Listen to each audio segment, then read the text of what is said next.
السلام عليكم ورحمة الله وبركاته.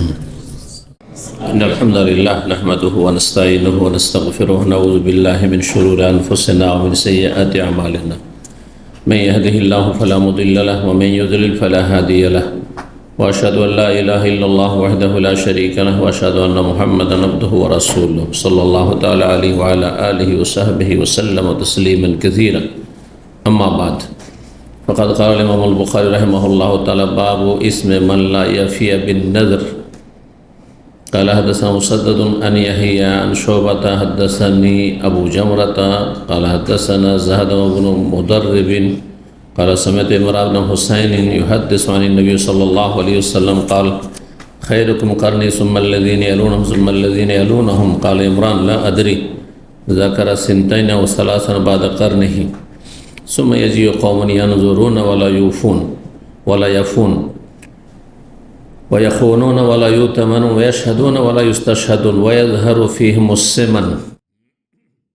সম্মানিত ভাতৃমণ্ডলী, আল্লাহ রাব্বুল আলামিনের প্রশংসা এবং প্রিয় নবী সাল্লাল্লাহু আলাইহি সাল্লামের প্রতি সালাত ও সালামের পর আজ সোমবার 7 মুহররম 1448 হিজরি মোতাবেক 22 জুন 2026 আমাদের ধারাবাহিক আলোচনা সহিহুল বুখারীর শপথ ও মান্যত পর্ব নম্বর 12। ইমাম বুখারীর এই পর্বের অধ্যায় নম্বর 27, হাদিস নম্বর 6695 থেকে আজকে শুরু করবো ইনশাআল্লাহ। বলছেন এই অধ্যায়ে বাবু ইসমে মান লা ইয়াফিয়া বিন নাযর। এই অধ্যায় হচ্ছে এমন ব্যক্তির গুনাহ সম্পর্কে যে মানত করে মানত পুরা করে না। মানত করলো তাহলে মানত পুরা করা ফরজ হয়ে গেল। মানত এমন একটি কাজ যেটা ফরজ ছিল না, সুন্নাতও ছিল না, হয়তো কোনো কিছু ছিল না, কিন্তু নিজের উপর আপনি ফরজ করে নিলেন যে আল্লাহ যদি আমাকে সৌদি আরব নিয়ে যাই, ভিসার চেষ্টা করছি, তাহলে গ্রামের সব মানুষকে, জমা মসজিদের লোককে আমি একটু গরু জবাই করে খাওয়াবো। এটা কোনো সুন্নাত কাজও ছিল না, দিলেন আপনার আপনি ফরজ করে, তাই না? তো মান্নত করা জায়েজ কিন্তু অপছন্দনীয়, কারণ নবী সাল্লাল্লাহু আলাইহি ওয়াসাল্লাম নিষেধ করেছেন, যেহেতু এতে ফায়দা নেই, মানত করে কোনো লাভ নেই, যা হওয়ার তাই হবে। কিসের লাভ আছে বলেছিলাম? মান্নতের উত্তম বিকল্প দান সাদকা করলে লাভ আছে, দান সাদকা করলে লাভ আছে, কিন্তু মান্নত এটা হইলে এটা করব, আর হয়তো অনেক টাকাই খরচ করে দেবেন, কোনো লাভ নেই। আল্লাহ যদি আমাকে সৌদি আরব নিয়ে যায়, আমি একটা হজ করব, তাহলে ফরজ হজ ছাড়া মান্নতের হজ এটি আলাদা হজ করতে হবে? জি, ডবল হজ ফরজ হয়ে গেল। জীবনে একটা হজ ফরজ, বুঝতে পারছেন না? আর একটা হজে কত খরচ তো বুঝতেই পারছেন, আজকে 15-20 হাজার রিয়াল। মান্যতে কোনো লাভ নেই, কিন্তু যদি আপনি দান সাদকা করতেন, আগে কেউ হজে যাচ্ছে, উমরা যাচ্ছে, উমরা করিয়ে দিলেন, হজ করিয়ে দিলেন গরিব মানুষকে, এ তো ফায়দা হইত। এই জন্য নবী সাল্লাল্লাহু আলাইহি ওয়াসাল্লাম উৎসাহিত করেননি, অনুৎসাহিত করেছেন, নিষেধও করেছেন। কিন্তু নিষেধাজ্ঞা এটি নাজায়েজ করার জন্য নয়, বরং এটি বলেছিলাম মায়া মমতার নিষেধাজ্ঞা। আমরা অনেক সময় এরকম করি।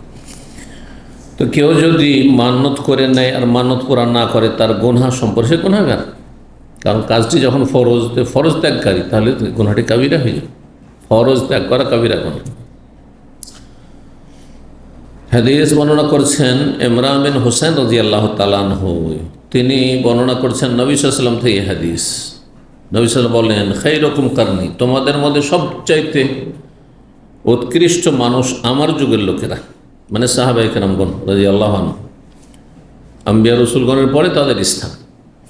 সুম্মাল্লাযীনা ইয়ালুনাহুম, তারপরে ওই সমস্ত লোকেরা যাদের পরবর্তী সময়কালে আসবে, তার মানে তাবেঈনগণ, যারা সাহাবায়ে কেরামদেরকে পেয়েছেন, কমপক্ষে একজনকে পেয়েছেন, একজনের সাথে সাক্ষাৎ হয়েছে। সুম্মাল্লাযীনা, তারপরে তার পরবর্তী কালের লোকেরা, অর্থাৎ যারা তাবেঈনদেরকে পেয়েছেন, তাদের সাথে সাক্ষাৎ লাভ করেছেন। তাহলে 3টি যুগ, সাহাবায়ে কেরামদের যুগ, তাবেঈনদের যুগ, তাবা তাবেঈনের যুগ। ঠিক আছে? জি। কিন্তু ইমরান বলছেন যে না আদরি, আমার সন্দেহ হচ্ছে নবী সাল্লাল্লাহু আলাইহি ওয়াসাল্লাম দুইবার বলেছেন বা তিনবার বলেছেন, তো দুইবার বললে তাবেইন পর্যন্ত যায়, আর তিনবার বললে তাবেইন পর্যন্ত যায়। তাবেইন পর্যন্ত গেলে তাবেইনরা তাবেইন চাইতে অনেক শ্রেষ্ঠ, কারণ তাবেইনদের যুগে সামান্য কিছু বেদাত ছিল। মাজার পূজা এগুলো শিরকিয়াত তো ছিলই না, কিন্তু সামান্য বেদাত ছিল। বেদাতে বিভিন্ন ফিরকা পয়দা হয়েছিল বেশ কিছু, কিন্তু অনেক না।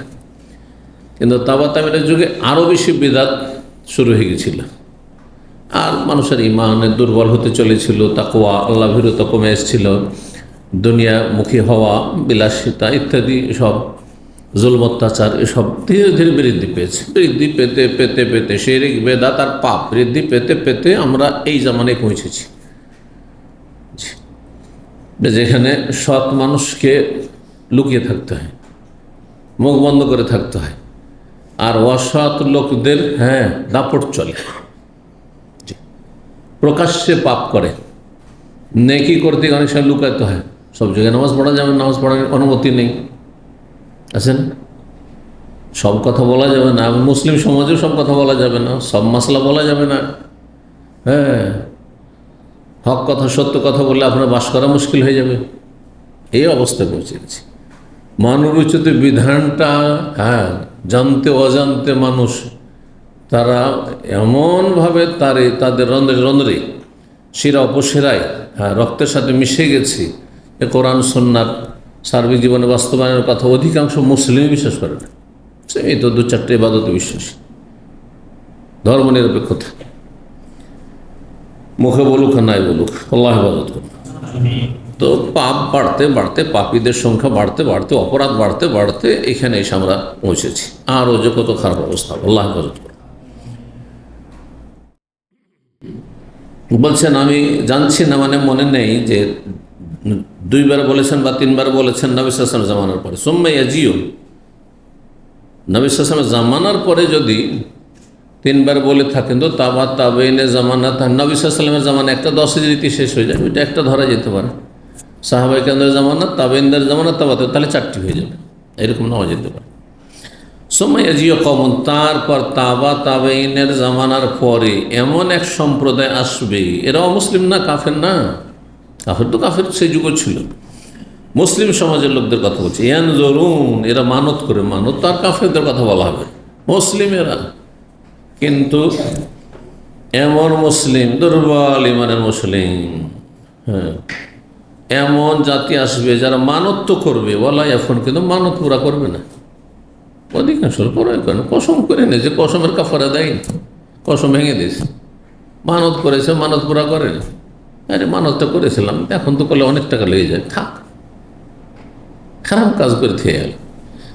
ওরা এখনও নার আত্মসাৎ করবে, খেয়ানত করবে, ওয়ালাইউতামানুন, কাউকে আমানত দেওয়া যাবে না, আমানতদার মনে করা যাবে না। কাকে বিশ্বাস তো দেন তো কাউকে, যে ভাই তোমার কাছে 20,000 রিয়াল আমানত রাখছি, দেন, কখন নিজের কাজে লাগিয়ে দেয়, নিজের বিল্ডিং তৈরি করেছে, লাগিয়ে দিয়েছে, ভাই টাকাটা আপনার কাছে আমানতের হিসেবে দেন, আমি তো ভাই খরচ করে দিয়েছি, আমার এই অধিকার কোথায়?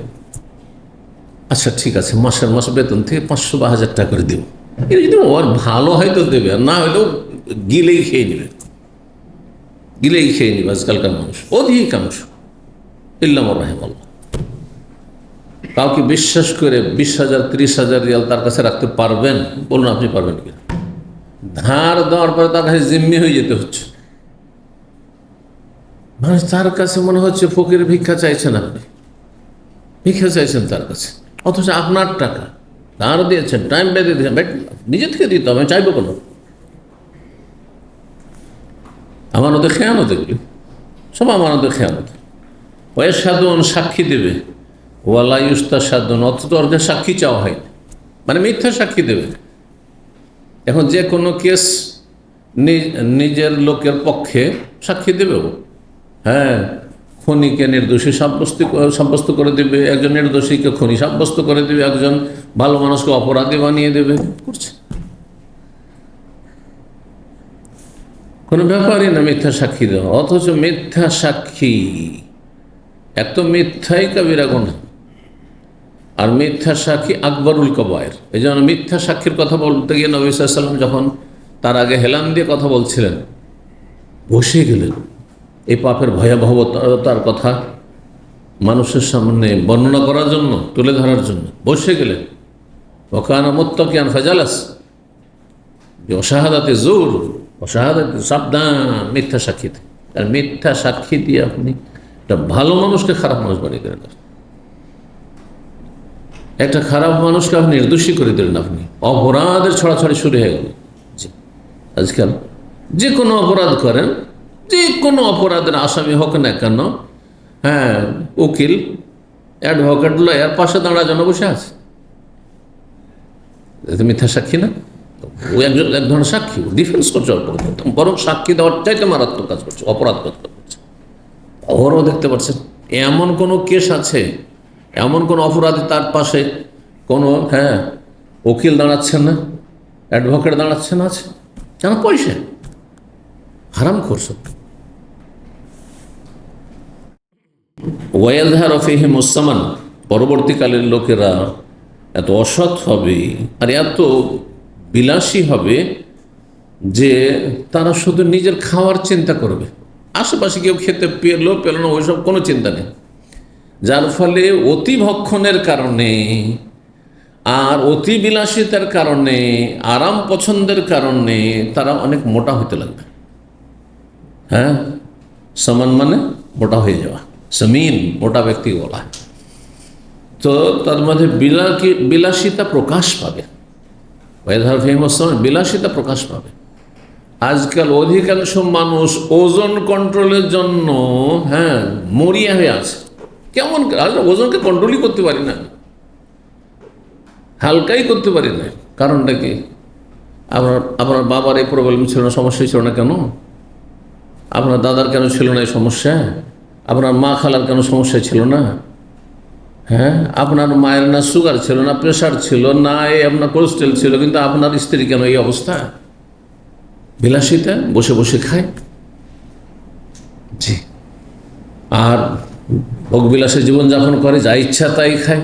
জি, নফসি নফসি, নিজের উপর খরচ করে, নিজের ছেলে মেয়ের উপর খরচ করে, কিন্তু আশেপাশে দরিদ্রদের জন্য খরচ করে না।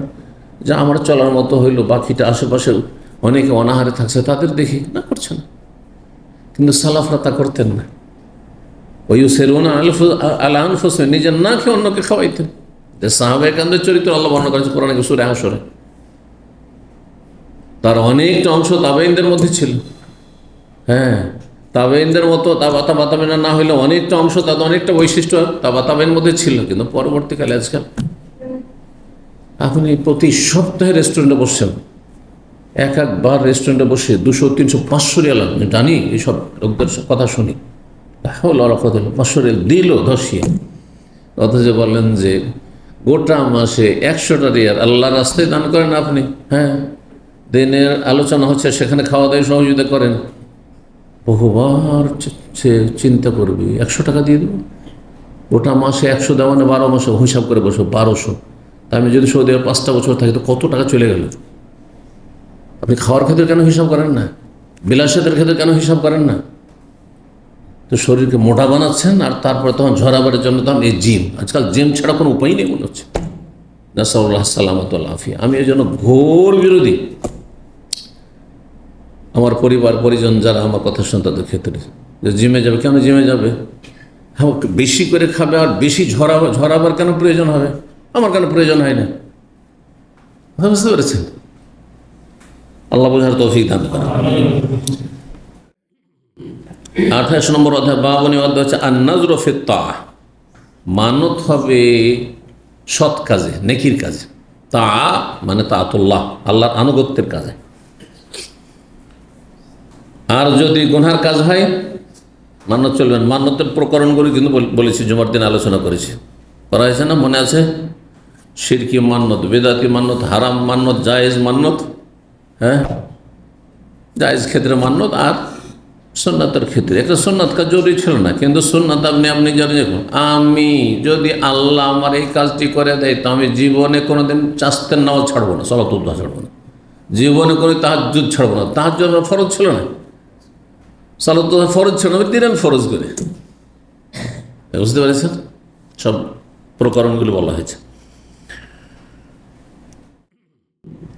নেকির ক্ষেত্রে সৎ কাজে, কমপক্ষে বৈধ কাজে মান্যত চলবে, হারাম নাজাইজ কাজে, শিরক বেদাতের কাজে মান্যত চলবে না।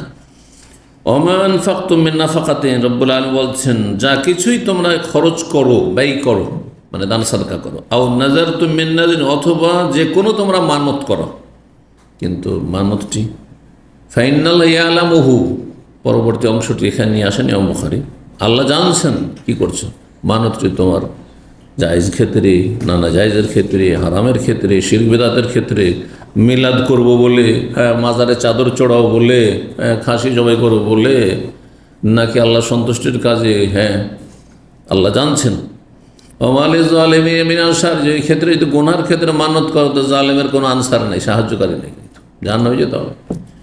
তাহলে মানত পুরা করতে হবে যদি মানত আল্লাহ সন্তুষ্টির কাজে হয়। বাকি হারাম ক্ষেত্রে মানত যদি করে তাহলে মানত পুরা করা যাবে না। কি করতে হবে? ওর জন্য কসমের কাফারা দিতে হবে, মুক্তি লাভ করতে হবে। আপনি কেন মানত করেছেন? কসমের কাফারা দেন। এই মর্মে সহিহ মুসলিম হাদিস রয়েছে, কাফারাতুন নাযর কাফারাতু ইয়ামিন, মানতের কাফারা হচ্ছে কসমের কাফারা। যদি মানত পুরা করা সম্ভব না হয়, একটা হচ্ছে গুনার ক্ষেত্রে মানত করেছেন, পুরা করা সম্ভব না, মাজারে যাওয়া শিরক, মিলাদ করা বেদাত, মদ খাওয়ানো কাউকে, হারাম খাওয়ানো, কথা বোঝা গেছে, এটা হচ্ছে হারাম, সুতরাং করা যাবে না। তাহলে কি করতে হবে? কসমের কাফারা দিতে হবে। আরেকটি হচ্ছে যে মানত হয়তো ছিল আপনার আল্লাহ সন্তুষ্টির কাজে, জায়েজ কাজে, কিন্তু আপনার অভাব হয়ে গেছে, এত আপনি পারছেন না। আল্লাহ যদি আমাকে পয়সা দেয়, মানে আল্লাহ যদি আমাকে কী করে, আমার এই কাজটি করে, আমার রোগটা ভালো করে দেয়, তো আমি একটা গরু জবাই করে খাওয়াবো। এখন এমন অভাবী হয়ে গেছেন যে আপনার ছাগল জবাই করার পয়সা নেই, তো কী করবেন? তাহলে অপারগ। তাহলে মানত যে করেছেন, এতে মুক্তি লাভ করতে হবে কাফারা দিয়ে, জি, কসমের কাফারা দিয়ে, অপারগ হলে। কিন্তু যারা পারবে, সামর্থ্যবান, তারা যদি না করে তো কাবিরা গুনাহ করবে।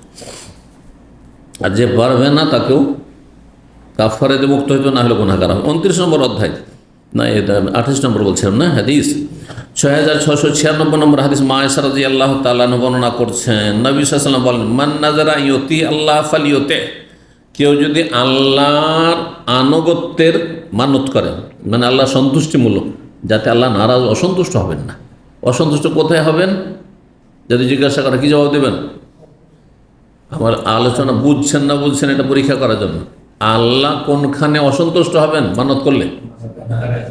হারাম করলে, শিরক করলে, অথবা বেদাত। শিরক বেদাত হারাম এগুলো কাজের ক্ষেত্রে, যদি এসব কাজের ক্ষেত্রে মানত করেন।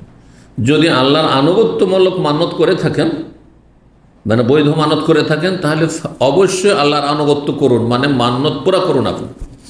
ওমান নাযারা ইয়াসি আল্লাহ, কেউ যদি মানত করে আল্লাহর নাফরমানি করার, গুনাহ করার, ফালা ইয়াসি, কখনো গুনাহ করবে না, কখনো গুনাহ করবে না।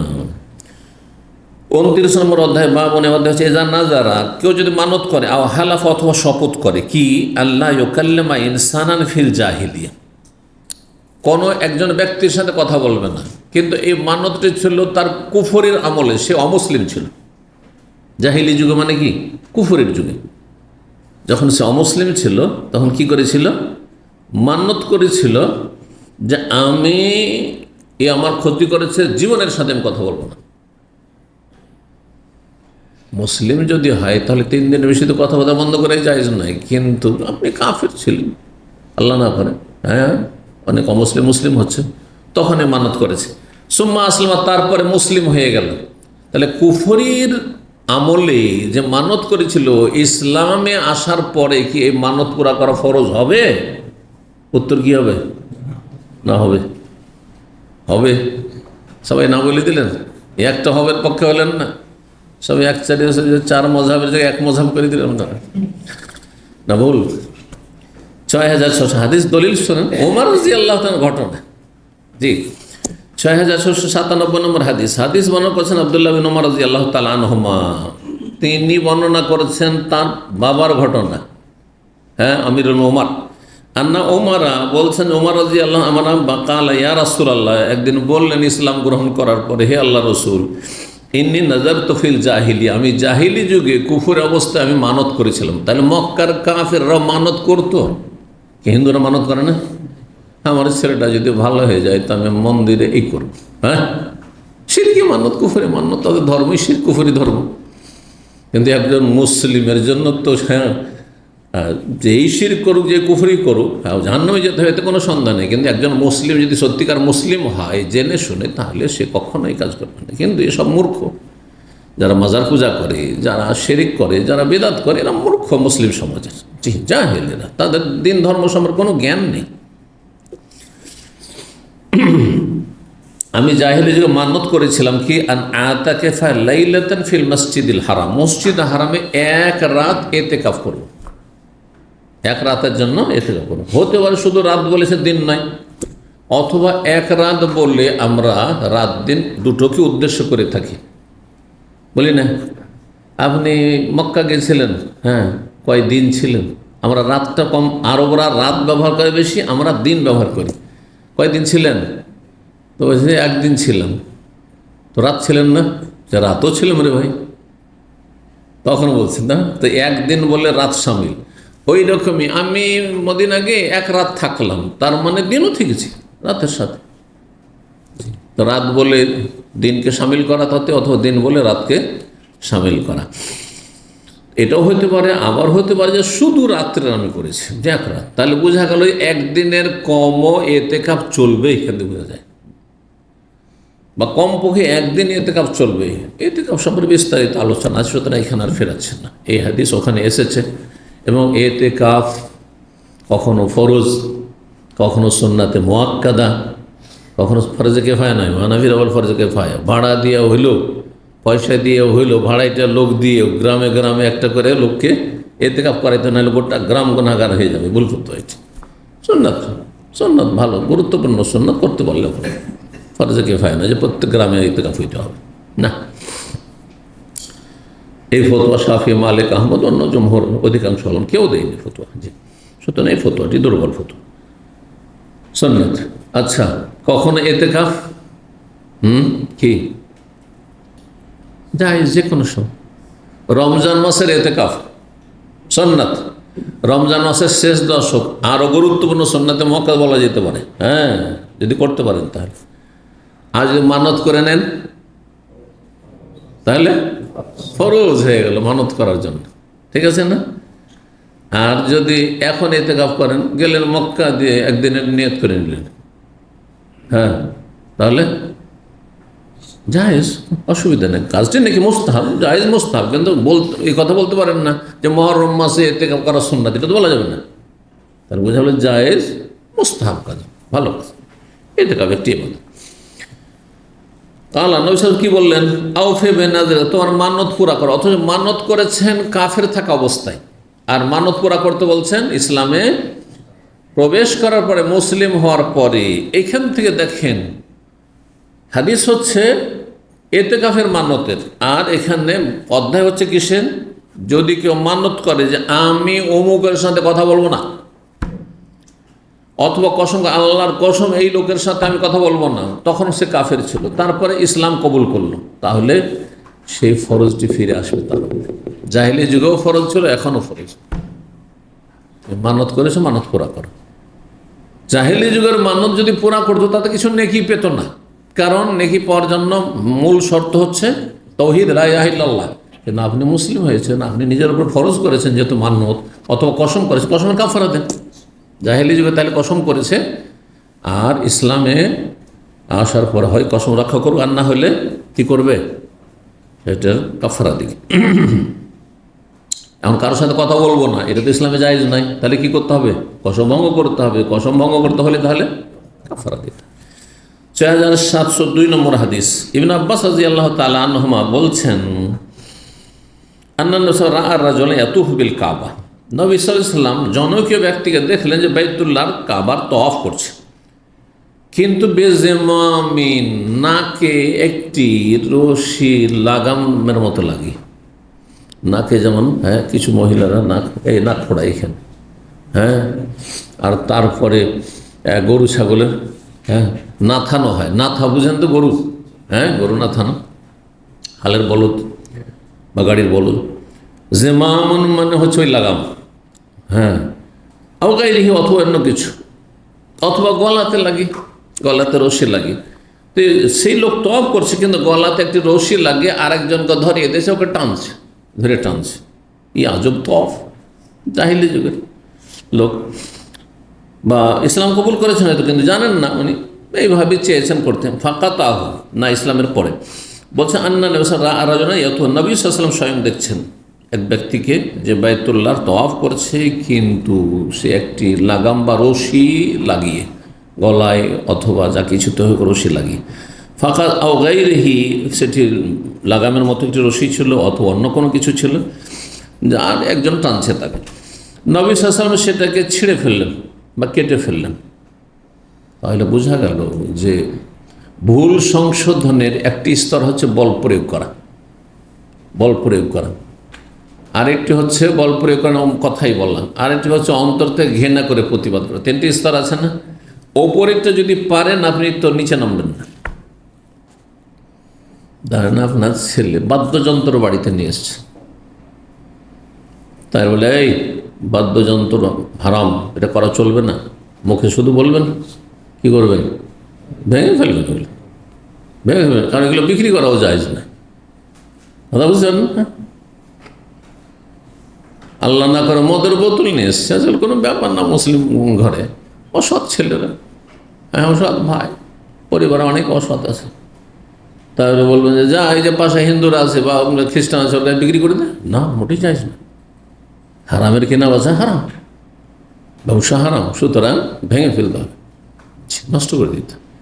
নবী সাল্লাম যখন মদ হারাম হইল মদিনায়, মশলাটি আরও স্পষ্ট করার জন্য দলিল বলছি, মদ যখন হারাম হইল তখন বহু টাকার মদ ছিল মদিনার ঘরে ঘরে, এত বেশি মদ ছিল যে মদের মটকাগুলি, মটকা মানে কি বড় বড় পাত্র, ভেঙে ফেলা যখন হইল তখন মদিনার গলিতে বৃষ্টির পানির মতো প্রবাহিত হচ্ছিল।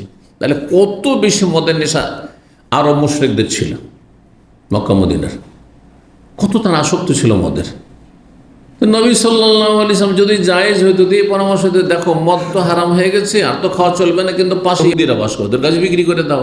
এই মুনাফিকগুলো আছে তাদের কাছে বিক্রি করে দাও, বা কাফের মুশরিক আরও আছে তাদের কাছে বিক্রি করে দাও, যা অন্য জায়গাতে আসে আনাচে কানাচে অনেক মুশরিক পত্তলিক আছে তাদের কাছে বিক্রি করে করেছেন, ভেঙে ফেলা হয়েছে। তাহলে যদি বল প্রয়োগ করে প্রতিবাদ করা আপনার ক্ষমতায় থাকে, আপনি সরকার, আপনি শাসক, অথবা আপনি গার্জেন, অভিভাবক বাড়ির, আর সেটা পারবেন করতে, তাহলে সেটাই করতে হবে, কথাই বলা যথেষ্ট না।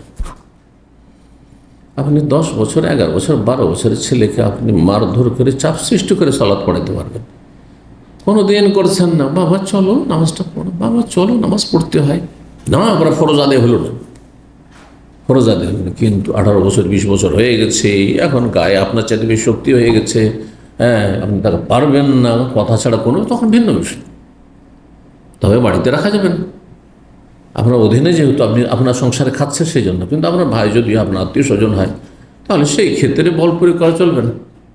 তখন কি কথার দ্বারা যে কথাও বলতে পারবেন না, জালেম কাফের এমন আছে যে কথাই বলতে পারবেন না, অন্যায়ের প্রতিবাদ মৌখিকভাবে করতে পারবেন না, তখন অন্তর থেকে ঘৃণা করতে হবে, পাপ এবং পাপী উভয়কে ঘৃণা করতে হবে। আল্লাহ বুঝার তৌফিক দান করেন। তো এই ছিল হাদিস 30 নম্বর অধ্যায়। 30 নম্বর বাবা মান মাতা আলী নাজরুন, এই অধ্যায় হচ্ছে না কোনখানে চলে গেছে, এক পথে আরেক পথে চলে গেছে, অনেক দূরে চলে গেছে, জায়গা একটি হাদিস আমরা ভুল করে অন্যদিকে চলে গেছি। 30 নম্বর অধ্যায় বাবা মান মাতা আলী নাজরুন, এই অধ্যায় হচ্ছে এমন ব্যক্তি সম্পর্কে যে মারা গেল তার কাঁধে মানত থাকা অবস্থায়, মানত করেছিল, মানত পূর্ণ না করেই তার ইন্তেকাল হয়ে গেল, তাহলে কি করবে? মানত পুরা করতে হবে না? হবে না? ও আমার ইবনে ওমর ইমরাতান, আব্দুল্লাহ ইবনে ওমর রাদিয়াল্লাহু তাআলা আনহুমা জনৈক মহিলাকে নির্দেশ দিয়েছিলেন, জালাত উম্মুহা আলা নাফসিহা সালাতান বিকুবা, তার মা তার নিজের ওপর ফরজ করে নিয়েছিল কোবা মসজিদে নামাজ পড়া। মানত করেছিলেন, আমি আমার এই কাজটা যদি হয় বা অনেক সময় কাজের শর্ত লাগে না। দেখেন আমাদের দেশে মান্যত এক রকমের আছে, কি আছে, আল্লাহ যদি এই কাজটা করে দেয়, এটা যদি আমার হয়ে যায় তাহলে এই কাজটি করব, এই ধরনের মান্যত, তাই না? আর একটি ধরন হচ্ছে যে আল্লাহর জন্য আমার ওপর আমি বিধিবদ্ধ করে নিচ্ছি, লিল্লাহি আলাইয়া আন ওসাল্লিয়া ফি মসজিদে কুবা সালাতান বা খামসাত আইয়াম। আল্লাহর জন্য আমি নিজের ওপর বিধিবদ্ধ করে নিলাম, কোনো শর্তের সাথে, এটা হইলে ওইটা হইলে না, হোক আর না হোক, কিচ্ছুর সাথে সম্পর্ক নেই। দ্বিতীয় মান্যতের তরিকা, মান্যতের পদ্ধতি হচ্ছে দুটি, এটা আরেকদিনও কিন্তু সংক্ষেপে বলেছি, মনে রাখবেন। এটা আরবরা বুঝে, কিন্তু আমাদের দেশের মানুষরা বুঝে না। আমাদের দেশে মান্যত মানে বুঝে যে একটা কন্ডিশন লাগে, যে আল্লাহ আমার ছেলেটা অসুস্থ, যদি ভালো হয়ে যায়, এই আমার গরজটা হাসিল হয়ে যায়, তাহলে আমি এই কাজ করবো না। এটা এক ধরনের মান্যত, আরেকটি মান্যত, দুই ধরনের মান্যত। তো তার মা নিজের ওপর মসজিদে কোবাতে সালাত পড়া আবশ্যক করে নিয়েছিল, মানে মানত করেছিল। এখন তার মা কি হয়েছে, মারা গেছে, ওই মহিলার মা। ইবনে ওমরকে মাসলা জিজ্ঞেস করলে ইবনে ওমর ফতোয়া দিতেন সাহাবায়ে কেরামদের মধ্যে, হ্যাঁ, বলে সাল্লি আনহা, তার পক্ষ থেকে নামাজ পড়াইল। অথচ একজন আরেকজনের পক্ষ থেকে সাধারণত নামাজ পড়া যায় না, কিন্তু এটি যেহেতু মান্যতের বিষয়, সেজন্য তিনি ফতোয়া দিয়েছেন নামাজ পড়ে নাও। ওয়াকাল ইবনে আব্বাস নাহওয়া, আব্দুল্লাহ বিন আব্বাসও এইরকম ফতোয়া দিয়েছেন। 6698 নম্বর হাদিস বানা করেছেন আব্দুল্লাহ বিন আব্বাস রাদিয়াল্লাহু তাআলা আনহুমা, তিনি বলছেন সাদ ইবনে ওবাদা আনসারী রাদিয়াল্লাহু তাআলা আনহু তাকে জানিয়েছেন কি একটি বিষয়, হাদিস শুনেন। ইস্তাফতান নবী না, সাদ বিন আবি ওবাদা জানিয়েছেন যে তিনি নবী সাল্লাল্লাহু আলাইহি ওয়াসাল্লামকে ফাতোয়া জিজ্ঞেস করেছিলেন। ইস্তাফতা মানে ফতোয়া জিজ্ঞেস করা, আমরা বাংলায় ফতোয়া বলি, শব্দটি আরবিতে আসলে ফাতোয়া, কিন্তু মানে মাসলা জিজ্ঞেস করেছেন। ফতোয়া মানে কি, মাসলা জিজ্ঞেস করা। ফিনাজরিন একটি মান্যতের বিষয়, কানা আলা উম্মিহি, তার মায়ের ওপর সেটি ছিল, মায়ের দায়িত্ব ছিল একটি মান্যত পুরা করা। ফাতুফিয়াত, কিন্তু সাদ বিন ওবাদার আম্মা মারা যান। কাবলা আন তাকজিয়াহু, সেটি পূর্ণ করার আগে। ফাআফতাহু, তাকে তখন ফতোয়া দেন কে, নবী সাল্লাল্লাহু আলাইহি ওয়াসাল্লাম, ইয়াকজিয়াহু আনহা, সাদ বিন ওবাদা যেন মায়ের পক্ষ থেকে সে মান্যতটি কি করে, পুরা করে নেই। ফাকানাত সুন্নাতান বাদু, সুতরাং এই সুন্নতটি, আদর্শটি থেকে অব্যাহত থেকে যায় তারপরে। মানে এই যে নবী সাল্লাল্লাহু আলাইহি ওয়াসাল্লাম বললেন যে কারো যদি মান্যত থেকে যায়, তোমার আপনজন প্রিয়জন, সে ফেঁসে যাবে, হ্যাঁ, আল্লাহর কাছে আসামের কাঠগড়ে যেতে হবে, তাকে মুক্ত করার জন্য সেটা, হ্যাঁ, আদায় করে দেওয়া। এখন আপনার যদি কেউ আব্বা আম্মা, আত্মীয় স্বজন, প্রিয়জন, হ্যাঁ, স্ত্রী, হ্যাঁ, স্বামী কারো মানত করেন নাই যে আল্লাহর জন্য আমি একটি হজ করব, সেটি ফরজ হজের নিয়ত বলেননি, সে ফরজ হজ করে নিয়েছে, তারপরে করেছে, তাহলে মানত পুরা করার ফরজ, হঠাৎ করে মারা গেল, তাহলে মানত পুরা করতে হবে, যদি আপনার পারেন তাহলে। জি, অবশ্যই। 6699 নম্বর হাদিস বর্ণনা করেছেন ইবনে আব্বাস রাদিয়াল্লাহু তাআলা আনহু, বলেন আতা রাজুলুন নবী সাল্লাল্লাহু আলাইহি ওয়াসাল্লাম, জনৈক ব্যক্তি নবী সাল্লাল্লাহু আলাইহি ওয়াসাল্লামের কাছে আসলো। ফাকাল আল্লাহু, এসে বলল নবী, ইন্না উখতি নাজারাত, আমার বোন মানত করেছে। আরেকটি ঘটনা, কি মানত করেছে, আন্তাহুজ্জা, হজ করবে সে। ওয়াইন্নাহা মাতাত, কিন্তু সে মারা গেছে হজ পুরা না করে। ফাকাল নবী সাল্লাল্লাহু তখন লাউ কানা আলাইহা দাইন, তার যদি ঋণ থাকতো, আকুনতা কাজিয়াহু, তাহলে সে ঋণ পরিশোধ করতে না? তোমার বোন যে মারা গেছে, তার যদি ঋণ কর্জা থাকতো, কর্জা আদায় করতে না? তো কর্জা হচ্ছে মানুষের হক, পয়সার কর্জা, আর এই মানত হচ্ছে কার হক, আল্লাহর ঋণ। সুতরাং আল্লাহর ঋণ, অন্য হাদিসে রয়েছে আহাক্কু বিল ওয়াফা বা দাইনুল্লাহ আহাক্কু বিল ওয়াফা, আল্লাহর ঋণ বেশি অধিকার রাখে যে সেটা পূর্ণ করবে। জি, কালার নাম কাল ফাকজিল্লাহ ফাহু আহাক্কু বিল কাজাই, এখানে এই ভাষায় এসছে, পুরা করো, কারণ আল্লাহ বেশি হক রাখেন তার ঋণ পুরা করার। 31 নম্বর অধ্যায় বাবুন নাজরে ফিমা লা ইয়ামলিকু ফি মাসি, অধ্যায় হচ্ছে মানত করা এমন বিষয়ের ক্ষেত্রে যেটা আপনার মালিকানাধীন না, আপনার কাছে নাই, মানত করে ফেলেছেন। অফি মাসিয়ার, গুনার ক্ষেত্রে, আপনার গাড়ি নেই, কার নেই ধরেন, আর মানত করেছেন যে আল্লাহ যদি আমার এটা করে দেয় তাহলে একটা কার ইসলামী সেন্টার দান কিন্তু, মানে কারই নেই, বা অন্যের কার, একটা কার যদি বলে তাহলে তো কিনে দিতে পারবে না, কিন্তু এইভাবে একটা কোন এক ভাইয়ের কার আছে, গাড়ি আছে, এইটা দিয়ে দেবো। আর এটা গিয়ে বলছেন ভাই আমি মান্যত করেছি যে আপনার গাড়িটা আমি, আমার তো কাজটা পুরা হয়েছে, তখন মান্যত করা ফরজ, আপনার গাড়িটা আমি কী করবো, হ্যাঁ, ইসলামিক সেন্টারে দিয়ে দেবো, না আমি বিক্রি করবো না। কী করবেন আপনি? এর মালিক না আপনি, যেটার মালিক হ্যাঁ সেটার আপনি মানত করতে পারেন, আর সে মানত পুরা করবে। তো মানত পুরা করতে অপারগ হলে তাহলে কী করতে হবে? কসমের কাফারা দিতে। অফি মাসে গুনার ক্ষেত্রে ওই রকম বললাম।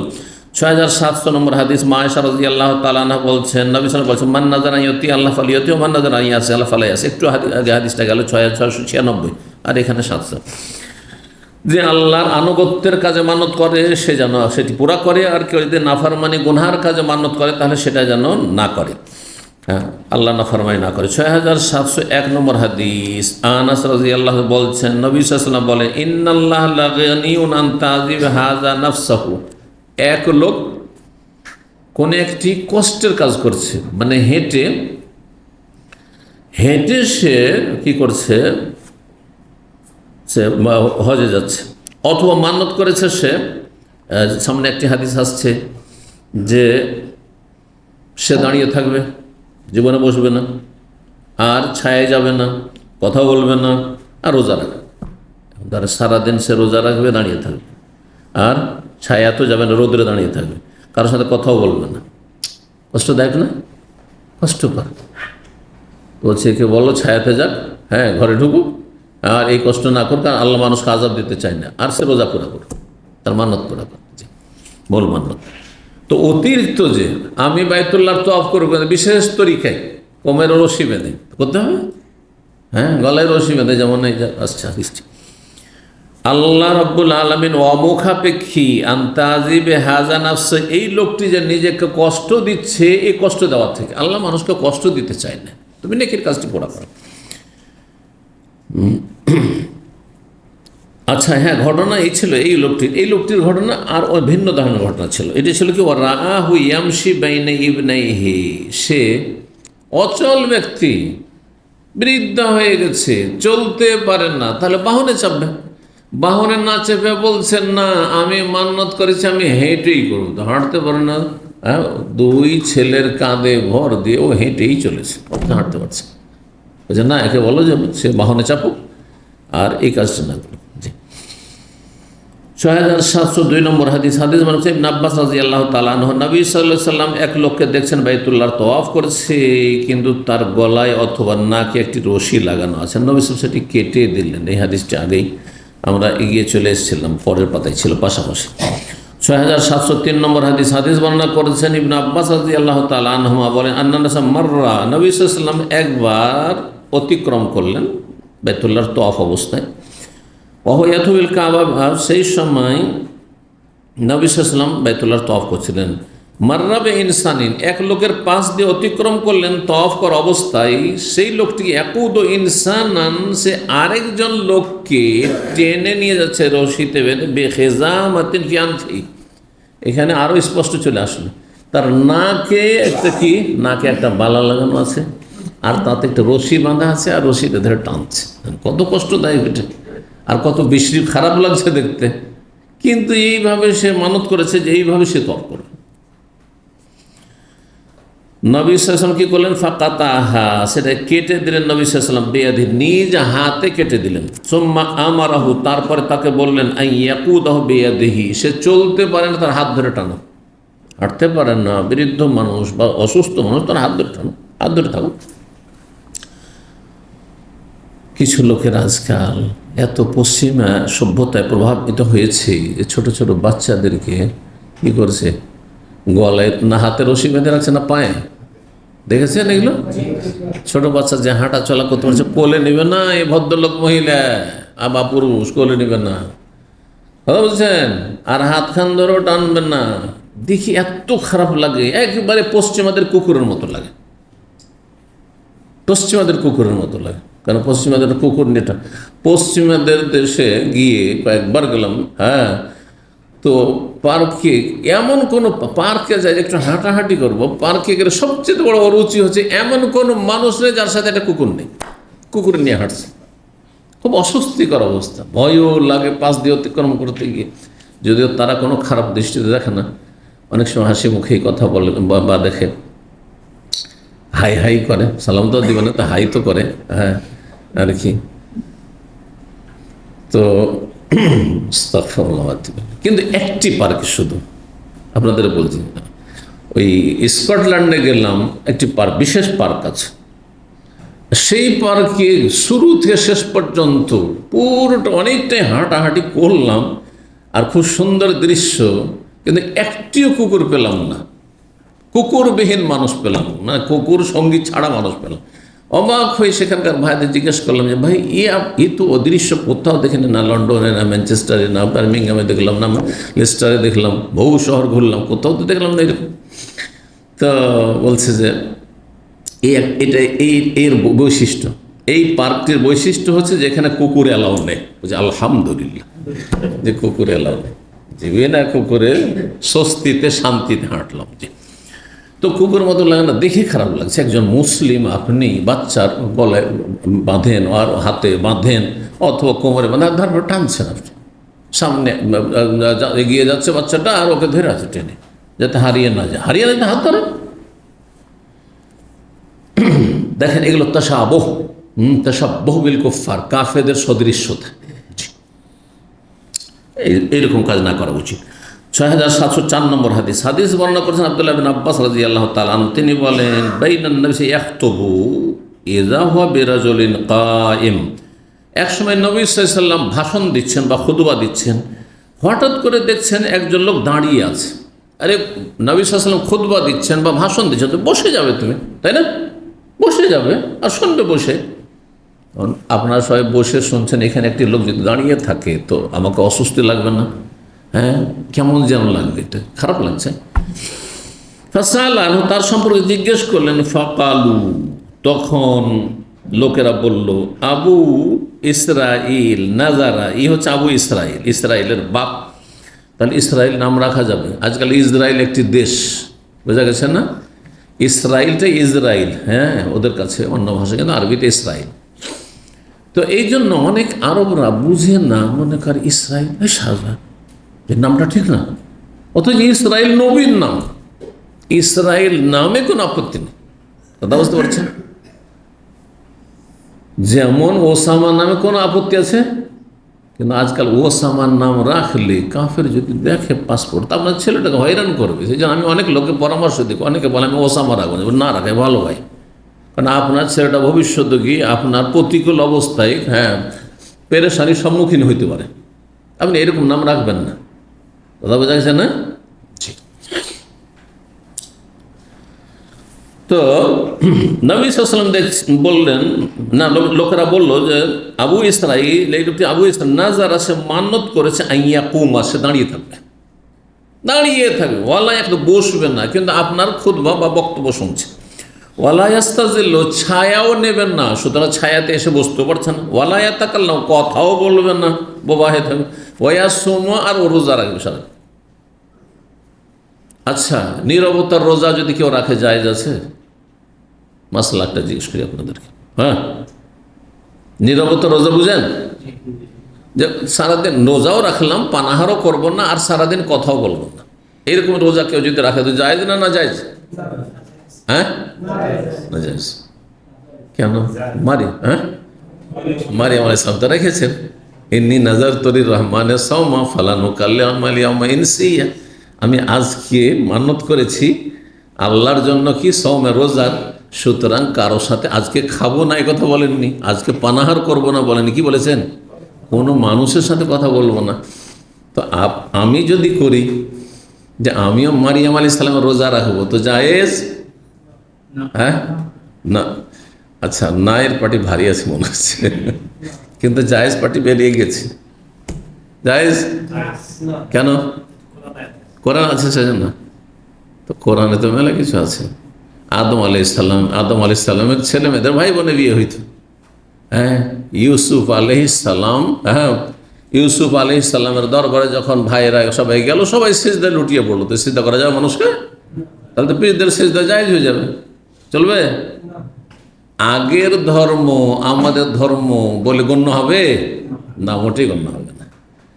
আমাদের দিনে ইসলামের রোজা আছে, নবী সাল্লাল্লাহু শিখিয়েছেন পানাহার বন্ধ করার রোজা, কিন্তু কথা বন্ধ করার রোজা অ্যালাউ নেই, আমাদের অনুমতি নেই।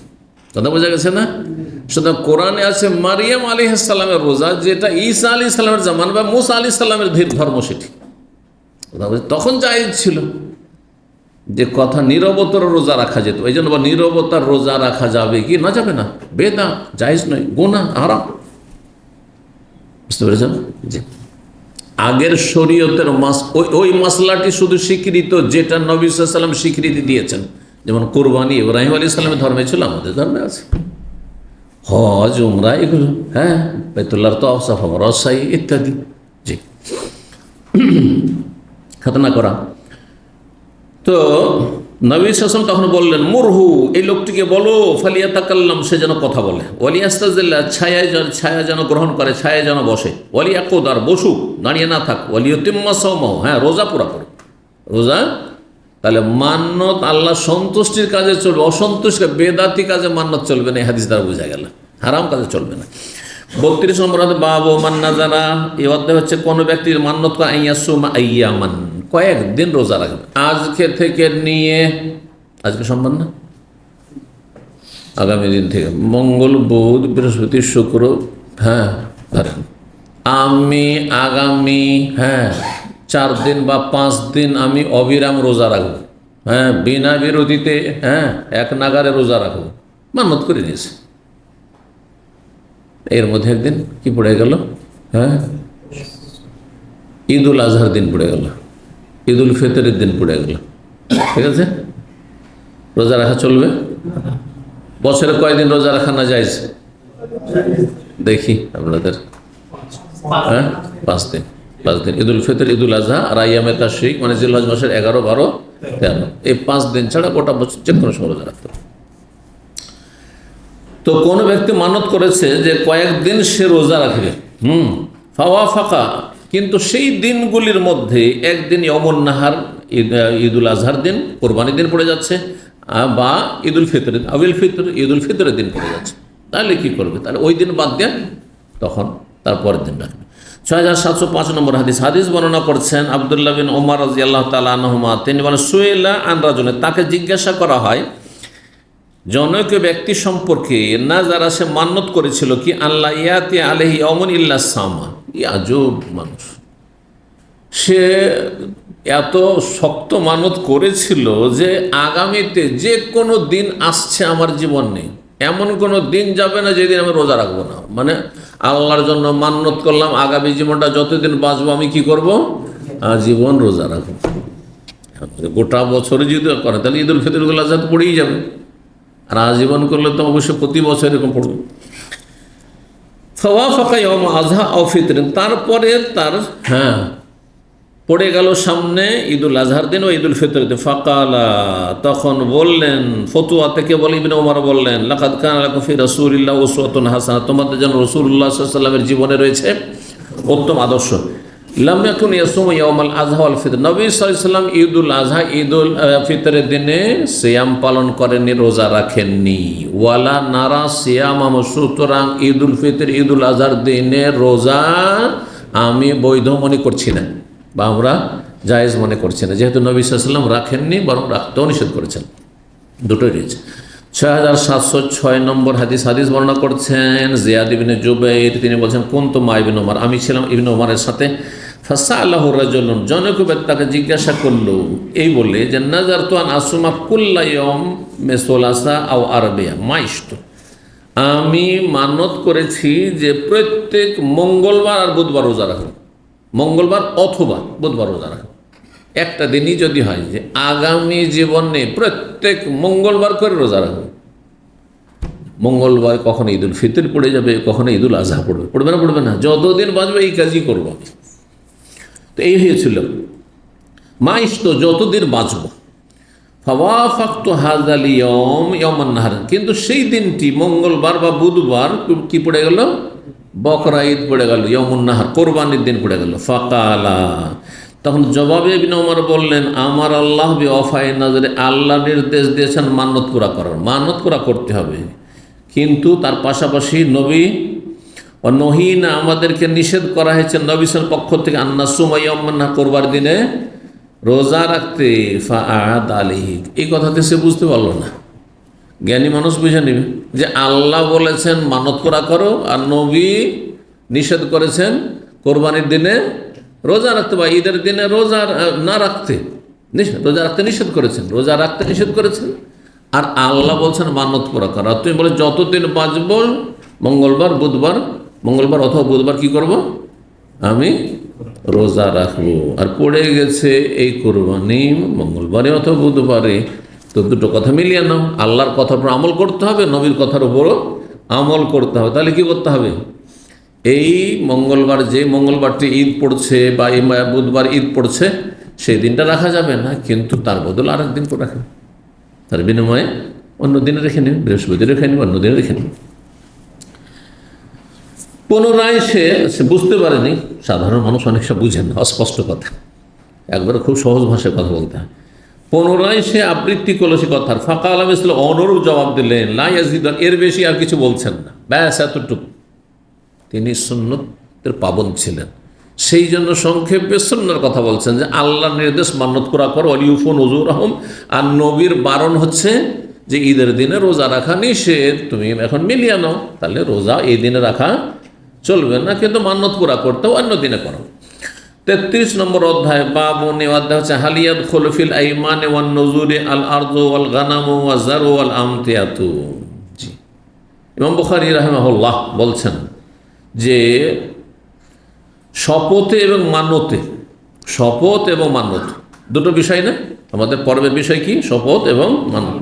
শপথ এবং মান্যতের অন্তর্ভুক্ত কি, ভূমি জমি জায়গা, ওয়াল গানাম মানে ছাগল গবাদি পশু, এখানে ছাগল বলতে গবাদি পশু, ওয়াজার ও এবং ক্ষেত খামার, ক্ষেত কৃষিকাজ, ওয়াল আমতিয়া এবং আসবাবপত্র, বাড়ির মাল সামান আসবাবপত্র, এগুলি কি তার অন্তর্ভুক্ত হবে, মানে এগুলির ক্ষেত্রে কসম বা মান্যত কি প্রযোজ্য হবে, জমির ক্ষেত্রে, জমি জায়গার ক্ষেত্রে, গবাদি পশুর ক্ষেত্রে, ক্ষেত খামারের ক্ষেত্রে, আর তারপরে আসবাবপত্রের ক্ষেত্রে, এগুলোর ক্ষেত্রে কসম এবং মান্যত প্রযোজ্য কি না।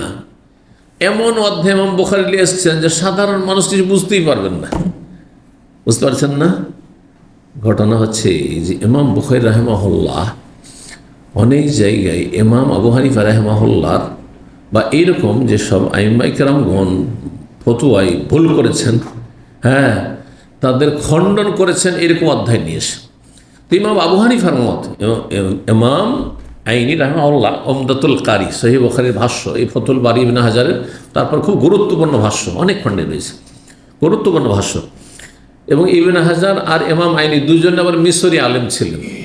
অবাক করা বিষয় যে দুইজনই মিশরি আলেম ছিলেন এক জমানায়, কথা বুঝেছে, নবম শতাব্দীর 852 ইন্তেকাল ইবনে হাজার, আর তার পরে মানে কাছাকাছি সময়ে ইমাম আইনি।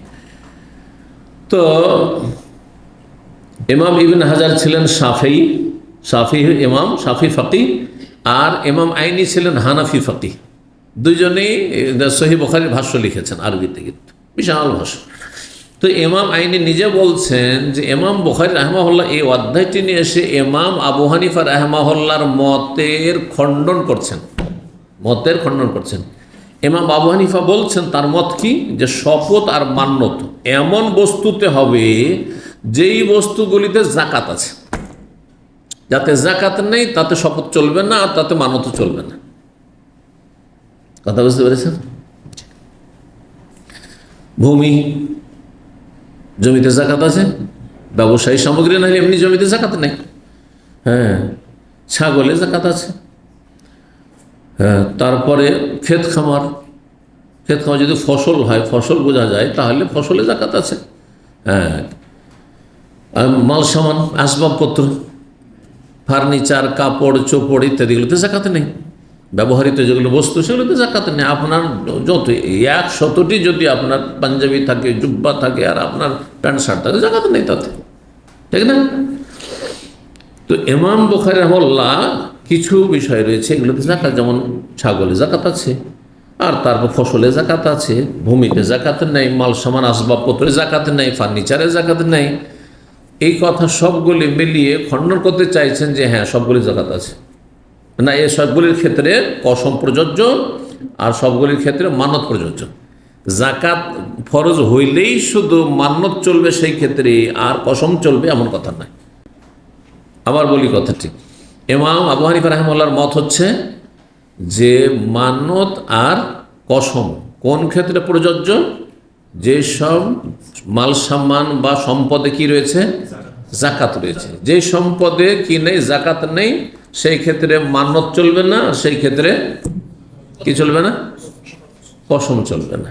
তাহলে জমি জায়গার ক্ষেত্রে কসম চলবে না তার কাছে। মাল সামানের ক্ষেত্রে তাহলে কোনো ব্যক্তি যদি মানত করে যে আল্লাহ যদি আমার ছেলেটাকে ভালো করে দেয়, তোমার বাড়ির যে আমার বেডরুমটা আছে, খাট আছে বা আলমারি আছে, এগুলো আমি কী করে দেবো, দান করে দেবো, চলবে না? তাহলে আবু হানিফা চলবে না, বুঝতে পেরেছেন না? কারণ এতে জাকাত নেই, তা খণ্ডন করছেন এবং হাদিস নিয়েছেন কয়েকটি। এতে শেষ হবে আজকে।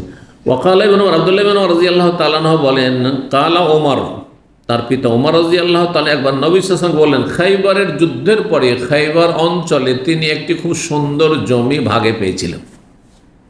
বলছে আসাবতু আরযান লাম ওসিব মালান কাত্তু আনফাসা মিনহু, আমি এমন একটি জমি পেয়েছিলাম, হ্যাঁ সম্পদ বলতে জমি, যেটি এই রকমের জমি বা এই রকমের সম্পদ আমার জীবনে এত মূল্যবান সম্পদ কখনো পাইনি। খুব দামি জমি, মূল্যবান জমি ছিল। নবী সাল্লাল্লাহু আলাইহি ওয়াসাল্লামের কাছে এসে বললেন ওমর, যে ইয়া রাসূলুল্লাহ, সবচেয়ে ভালো জমি যেটা, সেটি আল্লাহর রাস্তায় আমি দান করে দিতে চাই, আল্লাহর রাস্তায় দান করে দিতে চাই। কারণ কোরআনে রয়েছে লান তানালুল বিররা হাত্তা তুনফিকু মিম্মা তুহিব্বুন, সূরা আলে ইমরান 4th পারা 1ম আয়াত। হ্যাঁ, যথাযথ নেকি পাবে না যতক্ষণ পর্যন্ত তোমার প্রিয় বস্তুটি আল্লাহর রাস্তায় খরচ না করবে। তার মানে এই নয় যে সবচেয়ে প্রিয়টাই খরচ করতে হবে, ওটা করলে আপনি আরও বেশি নেকি পাবেন, এটি হচ্ছে উদ্দেশ্য। আপনি এমন কিছু দান করবেন না যেটা ব্যবহারযোগ্য না, ব্যবহারযোগ্য না, কিন্তু ব্যবহারযোগ্য সেকেন্ড হ্যান্ড হলেও করতে পারবেন। হ্যাঁ, বাসি খাবার দিতে পারবেন না, কিন্তু পচাশোড়া খাবার দিতে পারবেন না। আপনি যেই খাবার খেলে গরিব মানুষ অসুস্থ হয়ে সেই খাবার দিতে পারবেন না, ফুড পয়জন হইতে পারে, কিন্তু ধরেন ঠান্ডা হয়ে গেছে, বাসি হয়ে গেছে, বা এটা বাচ্চারা কেউ খেতে চায় না, মিষ্টি বাসায় কেউ খায় না, সেই জন্য দিয়ে দিলাম, দেওয়া যাবে না? অবশ্যই দেওয়া যাবে, কিন্তু যেটা বেশি প্রিয় সেটা দিলে বেশি নেকি পাবেন। এটা হচ্ছে আয়াতের উদ্দেশ্য, মর্মকথা। কিন্তু উনি ভেবেছেন যে সবচেয়ে দামিটাই খরচ করতে, তাহলে নেকির মতো নেকি পাওয়া, তা সবচেয়ে দামি জমি আমার এটা আল্লাহর রাস্তায় দান করে দেব। নবী সাল্লাল্লাহু আলাইহি ওয়াসাল্লাম বললেন যে দেখো, এই কাজ করিও না, তুমি এক কাজ করো, ইনশিতা, তুমি যদি চাও, হাব্বাস্তা আসলাহা, এই যে জমির মূল সত্ত্ব নিজের জন্য রেখে না, মানে মালিকানা নিজের জন্য রেখে, যে তুমি এটার মালিক থাকলে, আর ওয়াতাসাদ্দাক্তা বিহা, এখান থেকে যা কিছু উৎপন্ন হবে সেটা সাদকা, মানে জমিটা অফ করে দাও। অফ মানে জমি কিন্তু থাকলো আপনার, সেটা অফ যদি বোর্ড থাকে বা অফ সিস্টেম থাকে রেজিস্ট্রি, সেটা করবেন, কিন্তু আপনি মৌখিক, এক জামানা চলে গেলে হইতো না।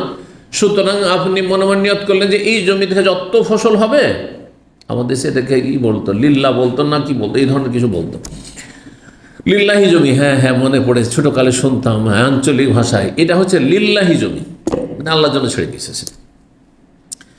তো জমির মালিক আমি, সবাই জানে যে জমি আমার, কিন্তু এখানকার ফসল কিন্তু আমার বাড়িতে ওঠে না। কোথায় যায়? যাদের নিয়ে মসজিদে তো মসজিদে চলে যায়, মাদ্রাসা তো মাদ্রাসা চলে যায়, অথবা গরিব মিসকিন গ্রামের সবাইকে দিয়ে দিই, যেদের ফসল উঠে আসলো দিয়ে দিলাম। এটা হচ্ছে ওয়াকফ। তো নবী সাল্লাল্লাহু আলাইহি ওয়াসাল্লাম এই কথা বললেন যে এটা দেখে না। ওয়াকাল আবু তালহা, আর একটি ঘটনা, আবু তালহা একদিন নবী সাল্লাল্লাহু আলাইহি ওয়াসাল্লামকে বললেন, মদিনায় একটি খুব খেজুরের খুব সুন্দর বাগান ছিল, যেটি কার ছিল? আবু তালহার ছিল, আনসারীর ছিল, আনাসের সৎ বাবা, এবং মসজিদে নববীর কিবলার দিকে, সামনের দিকে ছিল, মসজিদে নববীর কিবলার দিকে ছিল। এটি তার প্রিয় যেহেতু বাগান ছিল, তিনি বলেন, ইয়া রাসূলুল্লাহ, এটি আমি পুরোটাই সাদকা করে দিতেছি। এইভাবে সাহাবারা করেছেন। আবু তালহা নবী সাল্লাল্লাহু আলাইহি ওয়াসাল্লাম একবার বললেন, আহাব্বু আমওয়ালি ইলাইয়া বাইরুহা, আমার সবচাইতে প্রিয় সম্পদ হচ্ছে এই বাইরুহা বাগানটি, লেহায়াতিন, এই বাগান, লাহু মুস্তাকবেলাতিল মসজিদে, মসজিদের কিবলার দিকে অবস্থিত, এটি আমি আল্লাহর রাস্তায় দিয়ে দিতে চাই, তার নেকির আশা রাখি।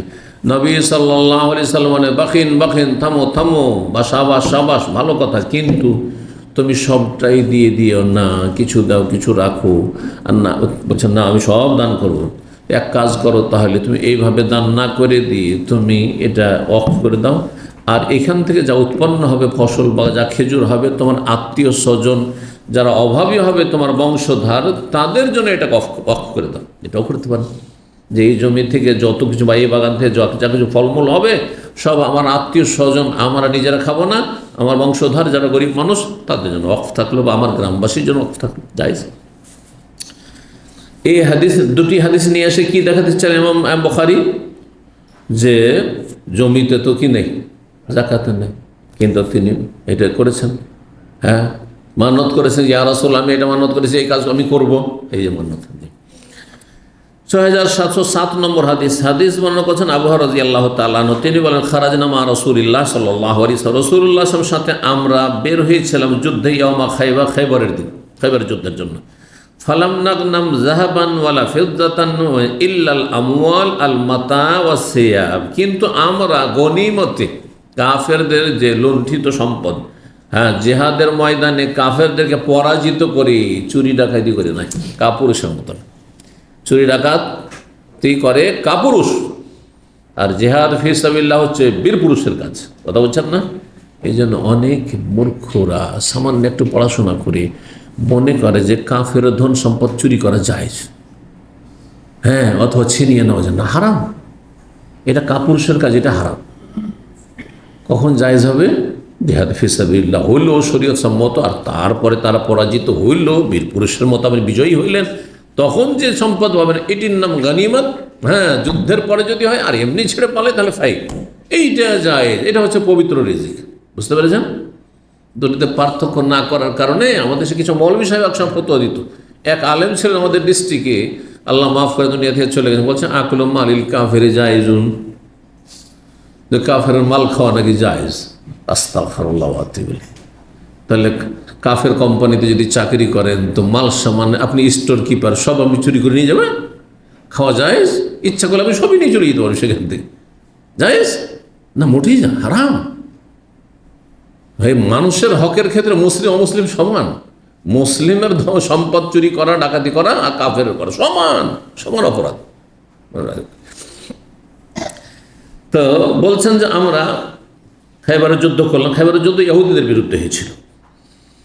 আমরা সেখানে গনিমত সম্পদে কোনো স্বর্ণ পাইনি, কোনো চাঁদিও পাইনি, ইল্লা কি পেয়েছিলাম? আল আমওয়াল আল মাতা, এমন সম্পদ পেয়েছিলাম যেগুলি হচ্ছে আসবাবপত্র। আসবাবপত্র, আসবাবপত্র বলতে বুঝছেন, ঘরের ব্যবহৃত সামগ্রী এসব। আর ওয়াসিয়াম, আর কাপড় চোপড়। কি পেয়েছিলাম? কাপড় চোপড় পেয়েছিলাম। কাপড় চোপড়ে জাকাত আছে? বাড়ির আসবাবপত্রের জাকাত আছে? জাকাত নাই, এগুলো পেয়েছেন। ফাআহাদা রাজুল মিন বানি যুবাইব, একজন ব্যক্তি বানু যুবাইব গোত্রে, সে উপঢৌকন দিয়েছিল একটি দাস, ইউকালু লাহু রেফা বিন যায়েদ, তার নাম ছিল রেফা বিন যায়েদ। কাকে দিয়েছিল এই হাদিয়া উপঢৌকন? রাসূলুল্লাহ সাল্লাল্লাহু আলাইহি ওয়াসাল্লাম। ফাআহাদা রাজুল মিন বানি যুবাইব ইউকালু লাহু, না, এই বানু যুবাইবের এই লোকটি হাদিয়া দিয়েছিল রেফা বিন যায়েদ রাসূলুল্লাহ সাল্লাল্লাহু আলাইহি ওয়াসাল্লামকে। কি হাদিয়া দিয়েছিল? গোলামান, একটি দাস। ইউকারুল্লাহ মেদাম, সেই গোলামের নাম ছিল মেদাম। তাহলে উপঢৌকন দাতা যিনি হাদিয়া দিয়েছিলেন তিনি হচ্ছেন রেফা বিন যায়েদ, আর যেই উপঢৌকনটি ছিল সেটা ছিল কিসের? গোলামের ছিল, দাসের ছিল।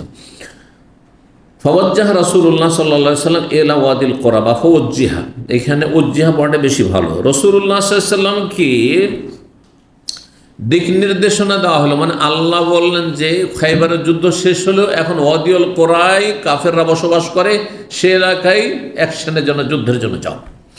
ওই ওয়াদিল কোরার যুদ্ধ তো খায়বারের কাছাকাছি। হাত্তা ইযা কানা বিওয়াদিল কোরা, ওয়াদিল কোরা নামক স্থানে যখন পৌঁছছিলেন, বাইনামা মিদআম, এই মিদআম কি, কে এটা? এটা হচ্ছে সেই দাসটি যেটা হাদিয়া পেয়েছেন নবী সাল্লাল্লাহু আলাইহি ওয়াসাল্লাম। ইয়াহুত্ত রাহাল্লান রসুলের খেদমত করছেন। রসুল্লাহ সাল্লাল্লাহু আলাইহি ওয়াসাল্লাম ওটের পিঠ থেকে হাওদা নামাচ্ছিল, এই লোকটি কী করছিল? হাওদা নামাচ্ছিল যাতে আসবাবপত্র থাকে, মাল সামান ছিল। ইযা সাহমুন আয়রুন ফাকাতালাহু, হঠাৎ করে তার শরীরে একটি অজ্ঞাত তীর বিদ্ধ হইল। একটা তীর এসে কে ছুঁড়েছে, কিন্তু অজ্ঞাত তীর। আয়রন মানে অজানা তীর, যে কে মারলো বোঝা যাচ্ছে না, কোন দিক থেকে তীরটা এসে লাগলো, কে ছুঁড়েছিল। তীর এসে তার শরীরে লাগলো, ফাকাতালাহু, তাতেই সে নিহত হয়ে গেল, গোলামটি মারা গেল।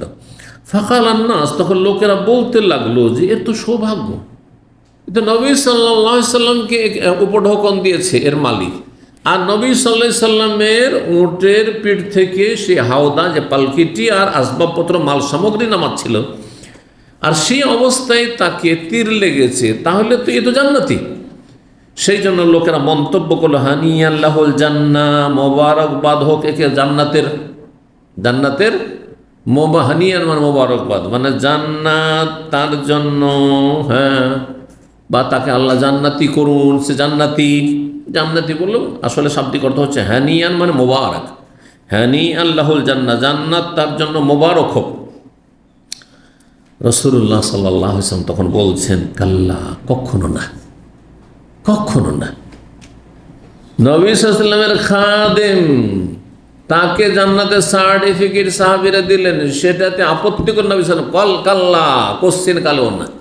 আর আজকাল কেউ মারা যাচ্ছে, ঠিক আছে, জুলমের শিকার হয়েছে, আর আপনি সার্টিফিকেট, শহীদ সার্টিফিকেট দিয়ে দিলেন। এই অধিকার কোথায়?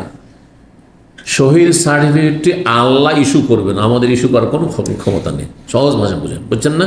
শাহাদাতের মর্যাদা দাতা কে? শাহাদাতের মর্যাদা দেনেওয়ালা কে? আল্লাহ। তাহলে আল্লাহ যাকে শহীদ হবে সে শহীদ, আমি বলে শহীদ হবে? এই জন্য বলা ঠিক না। হ্যাঁ, যেমন আমি কোনো ইউনিভার্সিটি সার্টিফিকেট, ইসলামিক সেন্টারে থাকি, আর যদি ইউনিভার্সিটির আমার ভিসির কাজটি আমি করে একটা সার্টিফিকেট দিই, সার্টিফিকেট নাম কি? জাল সার্টিফিকেট, তাই না? অপরাধী আমি, ঠিক ওই রকমই। জি, যেন যাকে তাকে শহীদ বলা, জান্নাতি বলা না, না, জান্নাতের মেহমান, দোয়া করেন তার জন্য জান্নাতের। হ্যাঁ, বারাকাল্লাহু ফিকুম। বলছেন রাসূলুল্লাহ সাল্লাল্লাহু আলাইহি ওয়াসাল্লাম তখন বললেন, কাল্লা, কোশ্চিন কালেও না, তোমাদের কথা ভুল। ওয়াল্লাযী নাফসি বিয়াদি, সে আল্লাহ শপথ করে বলছে যার হাতে আমার প্রাণ রয়েছে। এই যে কসম করলেন, তাহলে কসম প্রযোজ্য কোন ক্ষেত্রে?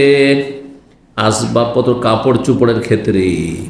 এই লোকটি ওই মাল সামাজিউল গানিমাতে পাওয়া গিয়েছিল কাপড় চোপড়, তার একটি চাদর তাকে খুব পছন্দ লেগেছিল, সে চাদরটি লুকিয়ে রেখে নিয়েছিল, চুরি করে নিয়েছিল। গনিমতের ধন সম্পদ ভাগ বন্টন হওয়ার আগেই চাদরটি চুরি করে নিয়েছিল। এখান থেকে বোঝা গেল যে জনগণের সম্পদ, রাষ্ট্রীয় সম্পদ, অথবা বাইতুল মালের টাকা, মসজিদের টাকা, মাদ্রাসার টাকা, এতিমখানার টাকা, বা রাষ্ট্রীয় সম্পদ যেটা বলছেন যে সরকারি টাকা, ব্যাংকের টাকা, এগুলি আমানত, এগুলি হ্যাঁ থেকে চুরি করলে সাধারণ চুরি চাইতে অনেক বড় অপরাধ, অনেক বড় অপরাধ। আপনার বাড়ি যদি চুরি করে, আপনি মাফ করে দিলে সেই লোকটি মাফ পেয়ে যাবে, কিন্তু রাষ্ট্রীয় সম্পদ, জাতীয় সম্পদকেও যদি চুরি করে, তাহলে দেশের যত কোটি মানুষ আছে সবাই মাফ না করলে মাফ হবে না, সবাইকে নেকি দিয়ে পেমেন্ট করতে হবে, কারণ সবার সেখানে অধিকার আছে। কথা বুঝতে পেরেছেন? মসজিদের টাকা গোটা গ্রামের লোকের মালিক, বা আমল মুসলিমের বলা হয়েছে, বাইতুল্লাহ মাল মানে কি? বাইতুল মাল মুসলিমের, সমস্ত মুসলিম উম্মাহের মালিক। কঠিন বিষয়। যেন মাদ্রাসার টাকা আত্মসাৎ বেইমানি করা, আর ইয়াতিমখানার টাকা বেইমানি করে বড় লোকি করে খাওয়া, আর এই বিভিন্ন যে ইসলামিক প্রতিষ্ঠানের টাকা পয়সা নয় ছয় করে খাওয়া দাওয়া, কঠিন শাস্তি, কঠিন শাস্তি। এগুলো যদি বুঝতো দায়িত্বশীলরা, তাহলে কখনই একটা পয়সা এদিক ওদিক করতো না। একজনের হক আদায় করা যেতে পারে কোনো রকম করে, কিন্তু এতজনের হক কি করে আদায় করবেন আপনি? আল্লাহ বোঝার তৌফিক দান করুন। তো বলছেন যে নবী সাল্লাল্লাহু আলাইহি ওয়াসাল্লাম বলছেন, সে আল্লাহ শপথ করে বলছে যার হাতে আমার প্রাণ রয়েছে, ইন্না শামলাতাল্লাতী আখাযা ইয়াওমা খায়বার মিনাল মাগানিমি, নিশ্চয় সেই চাদরটি, যে চাদরটি সে নিয়ে নিয়েছিল খায়বারের যুদ্ধের দিনে গনিমতের সম্পদ থেকে, লাম তুসিবহাল মাকাসিম, সেটা ভাগ বন্টন হওয়ার আগে, ভাগ বন্টন হওয়ার পরে যদি ওর ভাগে পড়তো সেটা ভিন্ন বিষয়, কিন্তু এখনও ভাগ হয়নি, যিনি রাষ্ট্রনায়ক রাসূলুল্লাহ মওজুদ আছেন তার কাছে নিয়ে এসে জমা করতে হবে, ছোট হোক আর বড় হোক, সামান্য কিছু হোক না কেন। এই যে এটা সে নিয়ে নিয়েছিল আগে, ভাগ বন্টন হওয়ার আগে, লাতাস্তাইলু আলাইহি নারান, আগুনের শিখা হয়ে জ্বলবে তার উপর, সে আগুনে, জাহান্নামের আগুনে জ্বলবে, এই চাদরটি জ্বলবে আর সেই চাদরে, হ্যাঁ চাদরে সে জ্বলতে থাকবে, দাও দাও করে জাহান্নামের আগুনে সে জ্বলতে থাকবে। ফালাম্মা সামিয়া যালিকা নাস, লোকেরা যখন এই কঠোর শাস্তির কথা শোনে, আরে এই লোকটি নবীর খাদেম, নবীর গোলাম, তারপরও জাহান্নামে জ্বলতে হবে তাকে। তখন যাদের মধ্যে দুর্বলতা ছিল, কিছু কিছু জিনিস পছন্দ হয়, সামান্য জিনিস পছন্দ, হয়তো বেশি কিছু না, সামান্য জিনিস নিয়ে হাঁটলেন, নাহলে এটা কোনো ফ্যাক্টরি নাই। শোনেন, লোকেরা যখন শুনতে পেল এই কথা, এই শাস্তির কথা, যা রাজলবে সেরা কিনা ও সেরা কেন, তখন কোনো মানুষ একটি শুধু স্যান্ডেলের ফিতা চুরি করেছে, এটা আর কি ভাগ হবে, এটা নিয়ে নি, এটা আর কি জমা করবো নবীর কাছে, সামান্য জিনিস। আরেকজন দুটো ফিতা, দুই স্যান্ডেলের দুটো ফিতা চুরি করে নিয়ে এসেছে নবী সাল্লাল্লাহু আলাইহি ওয়াসাল্লামের কাছে, নিয়ে এসে জমা করে দিল। নবী সাল্লাল্লাহু আলাইহি ওয়াসাল্লাম তাদেরকে দেখে বললেন, সেরাকুম মিন্নার আও সেরাকানে মিন্নার, একটি ফিতা চুরি করলেও জাহান্নামে যেতে হবে তার কারণে, আর ওইটাই জ্বলতে থাকবে, ততটা পরিমাণ শাস্তি। সবার শাস্তি সমান নয়, যে যত বড় অপরাধী তত বড় শাস্তি। আর দুটি ফিতা চুরি করলেও মিনান্না, সেটাও জাহান্নামের একটা অংশ, জাহান্নামের আগুনে জ্বলবে। আল্লাহ বুঝার তৌফিক দান করেন, হারাম থেকে বেঁচে থাকার তৌফিক দান করেন, হালাল রুজিতে বরকত দান করেন। আল্লাহ আপনাদের ভালো করুন। রব্বানা আতিনা ফিদ দুনিয়া হাসানা ওয়া ফিল আখিরাতি হাসানা ওয়া কিনা আযাবান নার। সুবহানা রাব্বিকা রাব্বিল ইজ্জাতি আম্মা ইয়াসিফুন ওয়া সালামুন আলাল মুরসালিন ওয়া আলহামদুলিল্লাহি রাব্বিল আলামিন।